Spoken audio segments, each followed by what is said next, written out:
ஈரானினுடைய உச்ச தலைவர் Ayatullah Ali Khamenei அனைவருக்குமான ஒரு உரை ஒன்று இன்றைக்கு ஆற்றியிருக்கார். இது மிக முக்கியமான ஒரு உரையாக இருந்துச்சு. டொனால்ட் ட்ரம்பினுடைய உயிருக்கு ஒரு எச்சரிக்கை ஒன்று ஆயத்துல்லா அலி கமேனி வெளியிட்டு இருக்கார். NYT நியூயார்க் டைம்ஸ் ஒரு முக்கியமான கருத்து ஒன்றை வெளியிட்டு இருக்காங்க. என்ன அப்படின்னு சொன்னா, ஆயத்துல்லா அலி கமேனியினுடைய ஆட்சிக்கு ஆதரவாக இந்தியாவினுடைய காஷ்மீர் பிரதேசங்களை பல போராட்டங்கள் இடம்பெற்றுக் கொண்டு வருகிறது. அரபிகள், குருதுகள், துருக்கியர்கள் அப்படிங்கிற பாகுபாடு யாருக்குமே இல்லை. யாரும் யாருக்கும் மேலானவர்களும் இல்லை, யாரும் யாருக்கும் தாழ்ந்தவர்களும் இல்லை. முழு சிரியாவும் ஒற்றை ஆட்சியின் கீழே வரணும் அப்படின்னு சொல்லி துருக்கி சொல்லி இருந்தாங்க. துருக்கியினுடைய ஹக்கன் ஃபிடான் சொல்லி இருந்தார். SDFக்கு எதிரான பலத்த தாக்குதல்களை நாங்க செய்ய வேண்டி வரும் அப்படின்னு சொல்லியிருந்தார். அதான் இப்ப நடந்திருக்கு அப்படின்னு சொல்லலாம். சிம்பிளா ஒரு 19 நிமிஷம் தான் இருக்கும் அப்படின்னு சொல்லி நினைக்கிறேன். பலத்த தாக்குதல் செய்யறாங்க. அந்த தாக்குதலின் பின்னர் ஒரு அதிரடி நடவடிக்கை ஒன்று சவுதி அரேபியா மேற்கொண்டிருக்காங்க. என்ன அப்படின்னு சொன்னா, யூரோப்பியன் கண்ட்ரீஸ்ல பெரும்பாலும் அதிகப்படியான டெக்ஸ்கள் இருக்கிறதன் காரணத்தால பொருள்களினுடைய விலைகள் அதிகரிச்சிருக்கு. இன்றைய நாளுக்குரிய காணொலியை பார்க்க வந்திருக்கிற அனைவரையும் வரவேற்கிறேன். ஈரான், இஸ்ரேல், அமெரிக்கா ஆகிய இந்த நாடுகளுக்கு இடையிலே பதற்றங்கள் ஒரு பக்கம் போய்கொண்டிருந்தாலும் மத்திய கிழக்குல இடம்பெற இன்னொரு மிக முக்கியமான பிரச்சனை தான் சிரியாவினுடைய பிரச்சனை. சிரியாவுக்குள்ள என்ன நடந்திருக்கு அப்படிங்கிறத நம்ம பார்க்கணும். அந்த அடிப்படையில நம்ம எல்லாருக்குமே தெரியும், கடந்த வருடம் சிரியாவினுடைய ஆட்சி மாற்றம் இடம்பெற்றிருந்துச்சு. ஆசாடினுடைய கவர்மெண்ட் கவிழ்க்கப்பட்டிருந்துச்சு. அதன் பிறகு அகமட் அல் ஷஹரா சிரியாவினுடைய கவர்மெண்ட்டை பொறுப்பெடுத்தார். இன்னைக்கு வரைக்கும் நடத்தி கொண்டு வரார். ஒரு வருடம் கடந்த நிலையில இந்த அடிப்படையில இப்ப சிரியாவுல இருக்கிற ஒரு பெரிய ஒரு பிரச்சனை நமக்கு தெரியும். சிரியா பல பிரதேசங்களாக டிவைட் பண்ணப்பட்டிருக்கு, பிரித்தாளப்பட்டிருக்கு. அந்த அடிப்படையில மஞ்சள் நிறத்துல இருக்கிறவங்க யாரு அப்படின்னு சொல்லி நமக்கு தெரியும். SDF பல வீடியோக்களாக நாமளும் பார்த்திருக்கோம். சிரியன் டெமோக்ராட்டிக் போர்சஸ் அப்படிங்கிற இந்த குழு குருதுகளுக்கு தலைவர்கள் நாங்க தான் அப்படிங்கிற பேர்ல அமெரிக்காவை பின்புலமாக கொண்டு இவங்க சிரியாவுக்குள் ஆட்சியை செஞ்சு கொண்டு வந்தாங்க. இப்ப இருக்கிற பிரச்சனை என்ன அப்படின்னு சொன்னா, இந்த குருதுகள் அப்படிங்கிற பேர்ல இருக்கிற SDF சிரியாவினுடைய கவர்மெண்ட், அகமட் அல் ஷஹராவினுடைய கவர்மெண்ட்ல ஒன்றிச்சு பயணிக்கணும், முழு சிரியாவும் ஒற்றை ஆட்சியின் கீழே வரணும் அப்படின்னு சொல்லி துருக்கி சொல்லி இருந்தாங்க. துருக்கியினுடைய ஹக்கன் ஃபிடான் சொல்லி இருந்தார் அப்படின்னு சொல்லி பழைய வீடியோக்களை நம்ம பார்த்திருந்தோம். அந்த அடிப்படையில் அதன் பிறகு துருக்கியினுடைய ஹக்கன் ஃபிடான் சிரியாவுக்கும் போயிருந்தார். சிரியாவினுடைய ஜனாதிபதி அகமட் அல் ஷஹராவை சந்திச்சிருந்தார். அந்த நேரங்கள்ல துருக்கியினுடைய வெளிவிவகாரத்துறை அமைச்சர் ஹக்கன் ஃபிடான் சொல்லியிருந்தார். என்ன அப்படின்னு சொன்னா, SDF உடனடியாக சிரியாவினுடைய கவர்மெண்டோட ஒன்றிணைஞ்சு பயணிக்கணும். அப்படி இல்லை அப்படின்னு சொன்னா SDFக்கு எதிரான பலத்த தாக்குதல்களை நாங்க செய்ய வேண்டி வரும் அப்படின்னு சொல்லியிருந்தார். அதான் இப்ப நடந்திருக்கு அப்படின்னு சொல்லலாம். சிம்பிளா என்ன அப்படின்னு சொன்னா, சிரியாவினுடைய இப்ப இந்த மெப் எடுத்து போட்டு பார்த்தோம் அப்படின்னு சொன்னா, இந்த மெப்ல மஞ்சள் நிறத்துல குறிப்பிடப்பட்டிருக்கிற இடம் தான் SDFனுடைய கண்ட்ரோல்ல இருக்கிற ஒரு இடம். இந்த இடத்துக்குள்ள அகமட் அல் ஷஹராவினுடைய ஆர்மி உள்ளுக்கு என்டர் ஆகுறாங்க. என்டர் ஆகி கிட்டத்தட்ட ஒரு 19 நிமிஷம் தான் இருக்கும் அப்படின்னு சொல்லி நினைக்கிறேன். பலத்த தாக்குதல் செய்யறாங்க. அந்த தாக்குதலின் பின்னர் சிரியாவினுடைய கவர்மெண்ட் SDFக்கு ஒரு அறிக்கை ஒன்று வைக்காங்க. என்ன அப்படின்னு சொன்னா, உடனடியாக நீங்க எல்லாருமே வெளியிறங்கணும். அந்த 19 நிமிஷம் சண்டை முடியும். அப்படி வெளியிறங்கும் பொழுது உங்களுக்கு எதிராக நாங்க தாக்குதல் செய்ய மாட்டோம் அப்படின்னு சொல்லி அறிவிப்ப சிரியாவினுடைய கவர்மெண்ட் வெளியிடறாங்க. பிறகு எந்த ஒரு அறிக்கையும் வெளியிடாம அமெரிக்காவை பின்புலமாக கொண்ட SDF இந்த பிரதேசங்களில் இருந்து முழுமையாக வெளியிறங்குறாங்க. வெளியரங்கினத்தை தொடர்ந்து இந்த பிரதேசத்தை சிரியாவினுடைய அரப் ஆர்மி முழுமையாக இப்ப கண்ட்ரோல் பண்ணி வச்சிருக்காங்க. இது அரபு ஆர்மி கண்ட்ரோல் பண்ணி வச்சிருக்காங்க அப்படிங்கிறத விட அங்க இருக்கிற பகுதி மக்கள் எல்லாருக்குமே பெரிய அளவுல சந்தோஷத்தை இது ஏற்படுத்தி இருக்கு. பள்ளி வாயல்களையும் தக்பீர் முழக்கங்கள் முழங்கப்பட்டிருக்கு. காரணம் என்ன அப்படின்னு சொன்னா, அமெரிக்காவை பின்புலமாக கொண்டு வெளிநாட்டு சக்தியின் கீழ், ஆதிக்கத்தின் கீழே கட்டுப்படுத்தி வைக்கப்பட்டிருந்த குருதுகளினுடைய தலைமைகளை விரட்டி அடிச்சது. குருதுகள் மொத்த குருதுகளையும் அவங்க சொல்லல, குருதுகளினுடைய தலைமைகள் அமெரிக்காவுக்கு அடிமைப்பட்டு குருதுகளை ஏமாற்றி கொண்டிருந்த தலைமைகளை விரட்டி அடிச்சதுக்கு அகமட் அல் ஷஹராவினுடைய ஆர்மிக்கு ஆதரவாக பொதுமக்கள் வீதிகள்ல பல போராட்டங்களை செஞ்சு கொண்டிருந்தாங்க. அதன் பிறகு அந்த இடம் முழுமையாக சிரியன் அரபு ஆர்மியினுடைய கைகளுக்குள்ள இருந்துச்சு. இந்த அரபு ஆர்மி வரும் பொழுது அந்த மக்கள் எல்லாருமே ஒன்று சேர்ந்து அந்த ஆர்மியை வரவேற்றது அப்படிங்கிறது முழுமையான ஒத்துழைப்பு சிரியன் அரபு ஆர்மிக்கு எங்களுடைய மக்கள் தாராங்க அப்படிங்கிறத சிரியாவினுடைய பொதுமக்கள் இப்ப இருக்கிற அந்த கவர்மெண்ட்டுக்கு ஆதரவா இருக்காங்க அப்படிங்கிறத இது தெளிவா காட்டுது அப்படின்னு சொல்லலாம். அது மட்டும் இல்லாம அகமட் அல் ஷஹரா ஒரு முக்கியமான அறிவிப்பு ஒன்று வெளியிடுறார். என்ன அப்படின்னு சொன்னா, அரபிகள், குருதுகள், துருக்கியர்கள் அப்படிங்கிற பாகுபாடு யாருக்குமே இல்லை. யாரும் யாருக்கும் மேலானவர்களும் இல்லை, யாரும் யாருக்கும் தாழ்ந்தவர்களும் இல்லை. அனைவரும் சமமாக மதிக்கப்பட வேண்டியவர்கள். எல்லோருக்குமே சமமான உரிமையை எங்களுடைய கவர்மெண்ட் கொடுக்கும். அது மட்டும் இல்லாம குருதுகளுக்குள்ள, அதாவது குருதுகள் பெரும்பாலும் முஸ்லிம்ஸ்கள், அந்த முஸ்லிம்ஸ்களுக்குள்ள பல கருத்துக்கள் பரப்பப்பட்டு கொண்டிருக்கு. என்ன அப்படின்னு சொன்னா, சிரியாவினுடைய கவர்மெண்ட் குருதுகளுக்கு எதிராக பல நடவடிக்கைகளை செய்வாங்க அப்படின்னு சொல்லி எஸ்டிஎஃப் குருது மக்களினுடைய மனங்கள்ல பல விஷத்தன்மைகளை விதைச்சு வச்சிருக்காங்க இன்னைக்கு வரைக்கும். அது பொய்யான விடயம். குருதுகளுக்குரிய அத்தனை உரிமைகளையும் சிரியாவினுடைய கவர்மெண்ட் கொடுக்கும். குருதுகள் மேலும், அதாவது இந்த சிரியாவினுடைய முக்கியமான பிரதேசங்களில் இருந்து வெளியிறங்கி சென்ற குருதுகள் இருக்காங்க தானே, அந்த குருதுகள் எல்லாருமே பழைய இடங்களுக்கு வாங்க அப்படின்னு சொல்லியும் சிரியாவினுடைய கவர்மெண்ட் இந்த அறிவிப்பு இன்றைக்கு வெளியிட்டு இருக்காங்க. அது மட்டும் இல்லாம அமெரிக்கா இந்த எஸ்டிஎஃப் வச்சிருந்ததுக்குரிய முக்கியமான காரணம் என்னன்னா, எண்ணெய் வயல்கள் இருக்கு. அந்த எண்ணெய் வயல்களை கட்டுப்படுத்தி வைக்கணும் அப்படின்னு சொன்னா குருதுகளுக்கும் சிரியர்களுக்கும் இடையில பிரச்சனையை மூட்டி கொண்டு இருக்கணும். அப்பதான் நாம மூன்றாம் தரப்பு அந்த இடத்துல இலகுவாக நமக்கு தேவையான விடயங்களை சாதிக்கலாம். அப்படிங்கிற அடிப்படையில தான் குருதுகளுக்கும் சிரியா மக்களுக்கும் இடையிலான பிரச்சனைகளை தொடர்ச்சியாக அமெரிக்கா குருதுகளினுடைய தலைவர்களை கைக்குள்ள போட்டு இவ்வளவு காலம் செஞ்சு வந்தாங்க. பட் நான் முன்னர் சொன்னது போன்று ஒரு சிறிய, அதாவது ஒரு வருடம் தான் ஒரு நாட்டை கட்டுப்படுத்தின, கண்ட்ரோல் பண்ணின ஒரு இராணுவ அமைப்பு எப்படி பல ஆண்டுகளாக சிரியாவினுடைய முக்கியமான இடங்களை கைப்பற்றி வச்சிருந்தது, அதுவும் அமெரிக்காவினுடைய பின்புலத்தோட இருந்த இந்த பகுதிகளை பின்வாங்க செஞ்சிருக்காங்க அப்படின்னு சொன்னா இதுக்கு முக்கியமான காரணம் துருக்கி. நான் நேரத்தோட சொன்ன மாதிரி ஹக்கன் ஃபிடான் சொல்லியிருந்தார், உங்களுக்கு எதிரான தாக்குதல்கள், எஸ்டிஎஃப்க்கு எதிரான தாக்குதல்களை நாங்க செய்வோம் அப்படின்னு சொல்லியிருந்தார். அது இப்ப நடந்து கொண்டிருக்கு. இது ஒரு புறமாக இருக்கக்குள்ள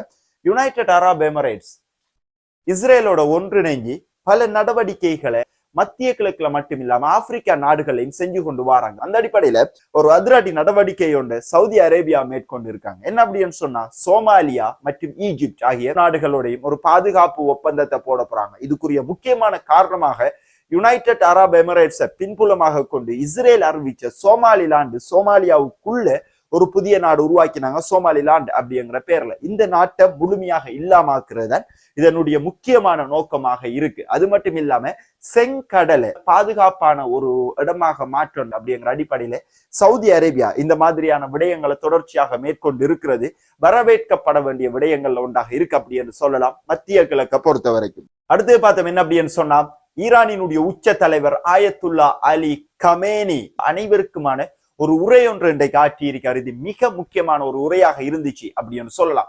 என்ன அப்படின்னு சொன்னா, ஈரானை பொருளாதார ரீதியாக, இராணுவ ரீதியாக, அரசியல் ரீதியாக ஒடுக்குறதுக்கு அமெரிக்கா பல சதித்திட்டங்களை முன்னெடுத்து கொண்டு இருக்காங்க. பல ஆண்டுகளாக இந்த சதித்திட்டத்தை தொடர்ச்சியாக அமெரிக்கா செஞ்சு கொண்டு வராங்க. இதுக்கு எல்லாத்துக்குமே முக்கியமான காரணம் என்ன அப்படின்னு சொன்னா, ஈரானினுடைய வளர்ச்சி, உலகளாவிய ரீதியாக ஈரானினுடைய அறிவியல் வளர்ச்சி, கல்வி வளர்ச்சி அப்படிங்கிறது அமெரிக்காவுக்கு சகிக்கவே முடியாத ஒரு விடயமாக இருக்கு. இதன் காரணத்தாலதான் தொடர்ச்சியாக டொனால்ட் ட்ரம்ப் ஈரான் மேல அச்சுறுத்தல்களை தொடர்ச்சியாக மேற்கொண்டு வரார். இதை டொனால்ட் ட்ரம்ப்பை மட்டும் குற்றம் சாட்ட முடியாது. இதான் அவர் சரியா சொன்ன விஷயம். என்ன அப்படின்னு சொன்னா, டொனால்ட் ட்ரம்ப் மட்டும் இல்ல, ட்ரம்ப் இடத்துல யார் இருந்தாலும் இதைத்தான் செஞ்சிருப்பாங்க. இதுவே அமெரிக்காவினுடைய அரசியல் கொள்கையாக இருக்கு.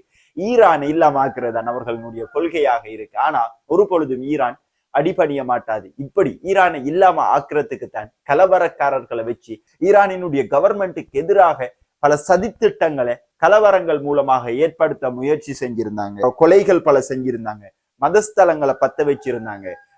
ஈரானுக்குள்ள கலவரம் ஏற்படுத்த சொல்றார். அது மட்டும் இல்லாம ஈரானினுடைய அரச உடைமைகள், அரச சொத்துக்களை எரிச்சிருந்தாங்க. இது எல்லாமே தீவிரவாதிகள் செய்யற ஒரு செயற்பாடாகவே ஈரானுக்குள்ள இருந்துச்சு. இதுக்கு டொனால்ட் ட்ரம்ப், அமெரிக்காவினுடைய ஜனாதிபதி, நேரடியாக ஆதரவு வழங்கினார். அது மட்டும் இல்லாம இந்த கொலைகள் செய்யறவங்க, மேற்குறிப்பிட மாதிரி இந்த பொது சொத்துக்களை சேதப்படுத்துறவங்களை ஈரானிய மக்கள் அப்படின்னு சொல்லி அவர் சொன்னது கண்டிக்கப்பட வேண்டிய ஒரு விடயம். உள்நாட்டில எப்படி கலவரக்காரர்கள் இருக்காங்களோ அவங்க ஒவ்வொருவரையும் தேடி தேடி வேட்டையாடுற அளவுக்கு ஈரான் இருக்கும். அது மட்டும் இல்லாம உள்நாட்டுல மட்டும் இல்லாம வெளிநாட்டில இருக்கிற கலவரக்காரர்களையும் அமைதியின்மையை ஏற்படுத்துறவர்களையும் தேடி தேடி ஈரான் வேட்டையாடும். இதை டொனால்ட் ட்ரம்ப்பை குறி வச்சுதான் ஆயத்துல்லா அலி கமேனி சொல்லியிருக்கார். அப்படிங்கிறது டொனால்ட் ட்ரம்பினுடைய உயிருக்கு ஒரு எச்சரிக்கையோட ஆயத்துல்லா அலி கமேனி வெளியிட்டு இருக்கார் அப்படிங்கிறத இதனூடாக நாம புரிந்து கொள்ளலாம். இதனை தொடர்ந்து ஆயத்துல்லா அலி கமேனியினுடைய ஆட்சிக்கு ஆதரவாக இந்தியாவினுடைய காஷ்மீர் பிரதேசங்களை பல போராட்டங்கள் இடம்பெற்றுக் கொண்டு வருகிறது. இவ்வாறான போராட்டங்கள் எல்லாம் ஈரானுக்கு ஆதரவாக இடம்பெற்றுக் கொண்டு வர இந்த நேரங்கள்ல